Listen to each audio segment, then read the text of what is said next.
దేవుడు న్యాయవంతుడే, ఆయన న్యాయమైన త్రాచులను అనుతుంచనుగాక అని ప్రభువు మీద నిరీక్షణ కలిగి ఉన్నాడు. చిత్రం అని చెప్పమంటారండి, యోబును దేవుడు దర్శించాడు.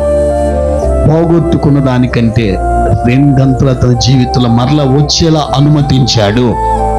ఎందుకనే రెండంతలుగా అనుమతించాడు? ఆయన అన్యాయం చేయడు.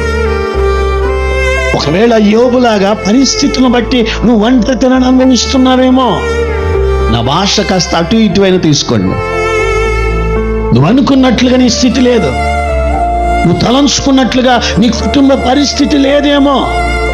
అది అనుకున్నది ఒకటి, జరుగుతుంది ఒకటి, ఆశించింది ఒకటి, అనుభవిస్తుంది మరొకటి. అలాగా యోబు లాంటి స్థితి నీకేమైనా ఉంటే మళ్ళీ చెప్తున్నా, దేవుడు ఉన్నాడు, ఒక రోజు వస్తుంది, నీవు ఒంటరి అయిన నీకు నా దేవుడు తోడుండబోతున్నాడు.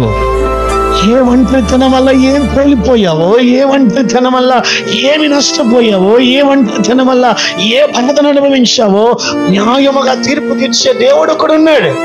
ఖచ్చితంగా ఏదో ఒక రోజున యోబుకు న్యాయం తీర్చినట్లుగా ఆయన నీకును న్యాయం తీర్చునుగాక.